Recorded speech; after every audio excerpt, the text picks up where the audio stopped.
மாயா எழுந்தோன்னு பாத்தீங்களா? எதுக்குடா நாய் குறைக்குது, நமக்கா குறைக்குதுன்னு யோசிச்ச மாதிரியே இருந்தது இல்ல. மத்தியானம் பொங்கல செம பல்பு வாங்கினாங்க மாயா அண்ட் பூர்ணிமா. அதுவும் யார்கிட்ட தெரியுமா? Small boss and big boss கிட்ட. ரெண்டு பேருமே வந்துட்டு பயங்கரமா தூங்கிட்டு இருந்தாங்க. நாய் குலைச்சு ரெண்டு பேரும் எழுந்துட்டாங்க.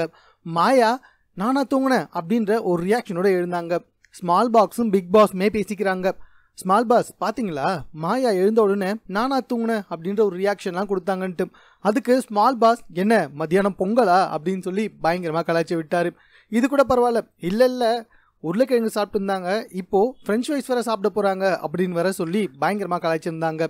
இது பத்தாதுன்னு பூர்ணிமா உடம்பு சரியில்லை அதனாலதான் பிக் பாஸ்ன்னு சொல்ல, எனக்கு கூட தான் நீ தூங்கதை பார்த்து மனசு சரியில்லை அப்படின்னு பிக் பாஸ் சொல்ல, வேற வழியே இல்லாம ரெண்டு பேருமே சாரி பிக் பாஸ் அப்படின்னு சாரி சொல்லிட்டாங்க. இதை கேட்டு அங்க இந்த எல்லாருமே இவங்க ரெண்டு பேரை பார்த்து பயங்கரமா சிரிக்க, இவங்க ரெண்டு பேருக்கும் ஒரே அசிங்கமா போயிடுச்சு.